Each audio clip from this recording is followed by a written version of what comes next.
Hello everyone, welcome to our channel.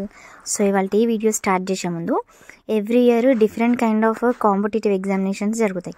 ఆ ప్రతి ఒక్క కాంపిటేటివ్ అప్డేట్ మీకు కనుక తెలియాలి అనుకుంటే వెంటనే ఛానల్ని సబ్స్క్రైబ్ చేసుకోండి. సో ఇవాళ ఈ న్యూస్ వచ్చేసరికి 10th ఎగ్జామినేషన్స్కి సంబంధించి, పాలిటెక్నిక్కి సంబంధించిన అప్డేట్స్, గురుకులానికి సంబంధించిన అప్డేట్స్ అయితే చెప్తాను. సో మొత్తంగా మనకి 6 పేపర్లు, పరీక్షలు మాత్రం 7 అనేసి చెప్పడం జరిగింది. సో రీసెంట్గా 10th క్లాస్ ఎగ్జామినేషన్స్లో మార్పులు అయితే చేయడం జరుగుతుంది. 10వ తరగతిలో కీలక మార్పులు అయితే చేశారు. 10th క్లాస్ స్టూడెంట్స్ ఎవరైతే ఉన్నారో వాళ్ళందరూ కూడా తప్పకుండా చూడండి. ఏంటి అంటే నార్మల్గానైతే మనకి జస్ట్ 6 ఎగ్జామినేషన్స్ 6 days ఉంటుండే కదా. సో ఇప్పుడు ఏంటి అంటే 6 పేపర్లకి 7 రోజుల పాటు కండక్ట్ అయితే చేశారు. ఈ ప్రధానంగా సైన్స్ పరీక్షలో ఏదైతే ఫిజిక్స్ అండ్ బయాలజీ కలిపి ఉంటుండేనో అది సపరేట్గా అయితే కండక్ట్ చేస్తున్నట్లు తెలియజేశారు. సో 2 ఏళ్ల క్రితం 10వ తరగతి పరీక్షలకు 11 పేపర్ల నుండి 6 పేపర్లకు కుదించారు. అయితే సైన్స్లో మాత్రం ఫిజిక్స్, బయాలజీ, కెమిస్ట్రీ వేరు సబ్జెక్ట్స్ ఉన్నాయి. ఈ పరీక్షలన్నింటినీ కూడా 2 స్కూల్ అసిస్టెంట్స్ బోధిస్తారు. అయితే అన్ని సబ్జెక్టులను ఒకే సమాధాన పత్రం అయితే ఇవ్వాలి అనేసి, అయితే ఒక సైన్స్ పేపర్కి మాత్రమే 2 ప్రశ్న పత్రాలు అండ్ అలాగే 2 జవాబు పత్రాలు ఇస్తారు. ఇంకా మనకి ఏదైతే ఈ కరెక్షన్ ఉంటుందో సో అది కూడా సపరేట్గానే చేసి 40 మార్క్స్ ఫిజిక్స్, 40 మార్క్స్ సైన్స్ పేపర్స్కి అటాచ్ అయితే చేస్తున్నారు. సో కాస్త గందరగోళంగా అనిపిస్తుంది, బట్ విద్యార్థులు, మీ టీచర్స్ మీకు మళ్ళీ ఒకసారి ఎక్స్ప్లెయిన్ అయితే చేస్తారు. ఏం లేదు, సింపుల్గా చెప్పాలంటే ఇంతకుముందుకు ఫిజిక్స్, సైన్స్, కెమిస్ట్రీ 3 కలిపి ఒకటే ఉంటుంది. ఇప్పుడు మాత్రం 2 సబ్జెక్టులు ఒకటి చేసేసిండ్రు, అంటే అది సపరేట్ ఇది సపరేట్. Okay, 40 marks. ఇంతకుముందుకు 80 మార్క్స్ ఉన్న పేపరే ఇప్పుడు 40 చేసిండ్రు, అంతే, ఏం లేదు. సో 5 లక్షలకి పైగా ఈసారి 10th క్లాస్ స్టూడెంట్స్ అయితే ఉన్నారు. సో పరీక్షల నేపథ్యంలో పాఠశాలకి సంబంధించి ఒక పూట ప్రత్యేక తరగతులను కూడా నిర్వహించాలి. అండ్ ఇవి కూడా మనకి జనవరి నుండి స్టార్ట్ అయితే అవుతాయి. ఈ ఎగ్జామినేషన్స్ కనుక మనం చూసుకున్నట్లయితే సైన్స్ కాకుండా అన్ని పేపర్లు కూడా 80 మార్కులు నిర్వహిస్తారు. 20 మార్క్స్ ఏమో మీ ఇంటర్నల్ మార్క్స్. ఇక ఫిజిక్స్, కెమిస్ట్రీ మార్క్స్ మాత్రం 40 ఉంటాయి. పరీక్ష సమయంలో అన్ని పేపర్లకి 3 గంటలు ఉంటుంది. ఈ లెక్కన ఫిజిక్స్కి 1.5 hour, మనకి సైన్స్కి 1.5 hour అయితే ఇస్తారు. సో సైన్స్ పేపర్లో ఒక్కొక్క పరీక్షకు ఉదయం 9:30 నుండి 11 o'clock వరకు ఉంటుంది. ఆ తర్వాత 10:45కి పార్ట్ బికి సంబంధించిన పేపర్ అయితే ఇవ్వడం జరుగుతుంది. సో ఇది 10th క్లాస్ స్టూడెంట్స్ మెయిన్గా మీకు చేసిన మార్పులు. ఇది అయితే మీరు కంపల్సరీగా చూడండి. అండ్ టీచర్స్ ఎవరైతే ఉన్నారో మీరు ఏం లేదు, వాళ్ళ ప్రిపరేషన్ కంటిన్యూ చేయించండి. అట్లాగే జస్ట్ వాళ్ళకి గుర్తు చేస్తూ ఉండండి. ఎందుకంటే పిల్లలు మీరు మనకి ప్రీ ఫైనల్ ఎగ్జామ్ పెట్టేటప్పుడు కూడా అదే విధంగా అలవాటు చేయండి, లేకపోతే వాళ్ళు కన్ఫ్యూజ్ అయిపోతారు. ఆ రియల్ ఎగ్జామినేషన్ టైంకి కొంచెం అర్థం కాదు వాళ్ళకి సరిగ్గా. నెక్స్ట్ వచ్చేసరికి స్వామి రామానంద తీర్థ ఇన్స్టిట్యూట్లో ఉచిత శిక్షణ అయితే ఇవ్వనున్నారు. యాదాద్రి భువనగిరి జిల్లా భూదాన్ పోచంపల్లిలో ఇదైతే ఇన్స్టిట్యూట్ ఉంది. సో దీని ద్వారా ఏంటి అంటే ప్లేస్మెంట్ కమ్ ట్రైనింగ్ ప్రోగ్రామ్ ఇది. బేసిక్గా ఇట్లా మనకి చాలా కార్పొరేషన్స్ ఇస్తారనమాట.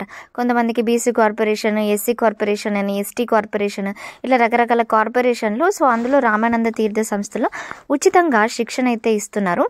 సో DDUKY అంటే గ్రామీణ కౌశల్య యోజన కింద అయితే ఇది ఉంది. సో స్టూడెంట్స్ ఎవరైతే అక్కడికి వెళ్ళి జాయిన్ అవుతారో సో వాళ్ళకి శిక్షణ, భోజన, వసతి సౌకర్యం అయితే ఉంటుంది ఉచితంగా. మీరు ఎట్లాంటి డబ్బులు కట్టాల్సిన అవసరం లేదు. ఇది ఎంత ఏజ్ అంటే 18 నుంచి 35 ఏళ్ళ లోపు ఉన్న వాళ్ళు ఎవరైనా కూడా అప్లికేషన్స్ చేసుకోవచ్చు. చదువు మధ్యలో ఉన్న వాళ్ళు కూడా దరఖాస్తులు చేసుకోవాలి అని అనుకుంటారు, కాకపోతే మీరు ఎలిజిబుల్ కాదు. సో నిబంధనలు ఉంటాయి. Basic computers, computer hardware assistant ప్రోగ్రాంలకి సంబంధించి 3 నెలల వ్యవధి. ఇంటర్ స్టూడెంట్స్ ఎవరైతే ఉంటారో వాళ్ళందరూ కూడా అప్లికేషన్ చేసుకోండి. అండ్ టాలీ ఉంటుంది కదా, సో టాలీకి సంబంధించిన ట్రైనింగ్ కూడా వీళ్ళు ఇవ్వడం అయితే జరుగుతుంది. ఆటోమొబైల్, 2-wheelering సర్వీస్ ప్రోగ్రామ్స్ కూడా ఇస్తారు. అయితే అభ్యర్థులకి హాజరు కావాల్సిన తేదీ ఏదైతే ఉంది అంటే 2024 జనవరి 2వ తేదీన ఉదయం 10 గంటలకైతే అటెండ్ కావాలి. అండ్ మీరు తీసుకెళ్లాల్సిన సర్టిఫికెట్స్ మీ యొక్క 10th class, intermediate or ITI, BCom మీది ఏదైతే ఉంటుందో దానికి సంబంధించిన స్టడీ సర్టిఫికెట్స్, జిరాక్స్ కాపీస్ తీసుకొని వెళ్ళండి. అండ్ అభ్యర్థి యొక్క పాస్పోర్ట్ సైజ్ ఫోటోలు, Aadhaar card compulsory, ration card కూడా. ఎందుకంటే రేషన్ కార్డు బట్టే మీరు బిలో పోవర్టీ, ఎబో పోవర్టీ అనేది వాళ్ళు అర్థం చేసుకుంటారు.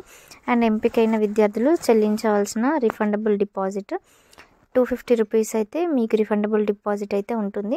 నెక్స్ట్ మీరు ఒకవేళ పోస్ట్లో చేయాలి అనుకుంటే వీళ్ళు అడ్రస్ అయితే ఇచ్చారు, బట్ డైరెక్ట్గా వెళ్ళి ఒకసారి అక్కడ చూసి అట్మాస్ఫియర్ ఎట్లా ఉంది మరి ఏంటి అనేది దాని మీద రివ్యూస్ తెలుసుకొని జాయిన్ అవ్వండి. ఫ్రీగా పెట్టినంత మాత్రాన వెళ్ళి జాయిన్ అవ్వాలని ఏం కాదు, కనుక్కోండి. కాకపోతే ఇట్లాంటి స్కిల్ బేస్డ్ ప్రోగ్రామ్స్ అయితే చాలానే ఉన్నాయి, ఎవ్రీ ఇయర్ ఉంటాయి కూడా. ఎవ్రీ 6 monthsకి మనకి ఈ ప్రోగ్రామ్స్ రెన్యువల్ అవుతూ ఉంటాయి. ఇది గవర్నమెంట్ స్పాన్సర్డ్ ప్రోగ్రామ్స్.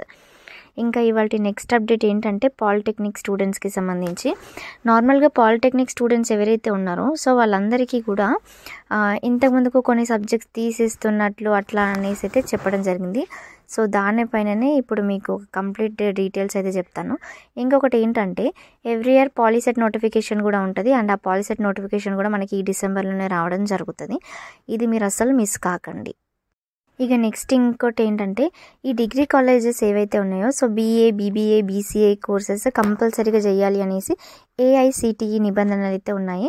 సో దీనివల్ల ఈ కోర్సెస్కి రానున్న రోజుల్లో విపరీతమైన డిమాండ్ అండ్ సీటుకి డబ్బులు కట్టి, ఒకవేళ మీరు డబ్బులు కట్టి జాయిన్ అవ్వాలనుకుంటే సీటు యొక్క ధర అయితే పెరిగిపోయే అవకాశము ఈజీగా కనబడుతుంది.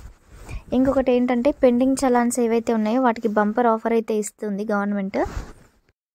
మనం ఇక్కడ చూసుకున్నట్లయితే భారీ రాయితీ అయితే ప్రకటించింది. 2 వీలర్కి 80%, 4 వీలర్కి 60% అయితే ఉంది. ఆల్మోస్ట్ 2 కోట్ల చలాన్ల వసూలు యత్నం అన్నమాట. ఇది మంచిదే అన్నమాట, ఎందుకంటే చాలామంది అట్లీస్ట్ ఇట్లనే కంపెన్సేషన్ కొంచెం తగ్గిస్తే వాళ్ళు ముందుకు వచ్చి కడతారు. అండ్ మీకు కూడా బెనిఫిట్ ఎవరైతే చెల్లిస్తున్నారో వాళ్ళకి రాయితీ వస్తుంది కాబట్టి. ఇక పాలిటెక్నిక్ గురించే చెప్తాను. సో ఆల్మోస్ట్ దీనికి సంబంధించి 3 years నుంచి ఒక ఫైనల్ డెసిషన్ అయితే తీసుకుంది. అదేంటంటే గతంలో మాదిరిగానే పాలిటెక్నిక్ కోర్సెస్ నడుస్తాయనేసి స్పష్టం చేసింది. అయితే ఇంతకుముందుకు ఒకటి ఉండేది ఏంటి అంటే బీటెక్లో 2 years కోర్సు చేస్తే డిప్లొమా సర్టిఫికేట్ ఇచ్చేస్తారు అనేసి. సో దానిపైననే వీళ్ళు ఫైనల్గా ఒక స్టేట్మెంట్ చేసిండ్రు. ఏంటంటే నేషనల్ క్రెడిట్ ఫ్రేమ్వర్క్కి సంబంధించి ఈ విధానంలో ఏదైతే వీళ్ళు చర్చించిన విషయాలు ఉన్నాయో వాటిని వెల్లడించడం జరిగింది. అదేంటంటే బీటెక్ 2 ఏళ్ళు పూర్తయిన తర్వాత చదువు మానేసిన వారికి ఇచ్చే డిప్లొమా సర్టిఫికేట్లు 3 ఏళ్ల పాలిటెక్నిక్ డిప్లొమాకు అసలు పొంతనే లేదు అనేసి తెలియజేశారు. అండ్ పాలిటెక్నిక్ కోర్సెస్ అయితే యథావిధిగా అయితే ఉంటాయి. ఇందులో ఇండస్ట్రియల్ పరిజ్ఞానాన్ని పెంచేందుకు అందిస్తున్న కోర్సులు అనేసి తెలియజేశారు. బీటెక్లో డిప్లొమా సర్టిఫికేట్తో ఉద్యోగాలు పొందే నైపుణ్యాలు సాధించలేరని, అది కేవలం మళ్ళీ భవిష్యత్తులో బీటెక్ చదివేందుకు మాత్రమే ఉపయోగపడుతుంది అనేసి కూడా వీళ్ళు తెలియజేసిండ్రు. ఎందుకంటే ఇప్పుడు బీటెక్లోనే పాలిటెక్నిక్ సర్టిఫికేట్ ఇస్తారు అనేసి అంటే ఇప్పుడు అందరూ ఏం చేస్తారు, ఆ పాలిటెక్నిక్ సర్టిఫికేట్ ఉంది కదా అనేసి మిడిల్లోనే స్టడీ స్టాప్ చేస్తారు. కాకపోతే ఏ కోర్సుకు ఉండే వాల్యూ ఆ కోర్సుకు ఉంటుంది, అదే వాళ్ళు చెప్పేసిండ్రు. అసలు ఎందుకు ఇదంతా వచ్చేసింది అంటే యాక్చువల్గా 2020లో బీటెక్లో చేరి 1 year తర్వాత బయటికి వెళ్తే సర్టిఫికేట్, 2 ఏళ్ల తర్వాత వెళ్తే డిప్లొమా సర్టిఫికేట్ ఇస్తామనేసి చెప్పడం జరిగింది. అయితే దీంతో పాలిటెక్నిక్ కోర్సెస్ ఉండవనేసి ఊహాగానాలు రావడం జరిగింది. గత ఏడాది కళాశాలకు సంబంధించిన అనుమతుల ప్రక్రియలు కూడా దేశవ్యాప్తంగా ఆన్లైన్లో నిర్వహించిన AICTE ఏదైతే వీళ్ళు కండక్ట్ చేసిన సర్వే ఉంటుందో సో దాంట్లో పలువురు పాలిటెక్నిక్ కళాశాల ప్రతినిధులు అయితే ఈ విషయం పైన చర్చించడం జరిగింది.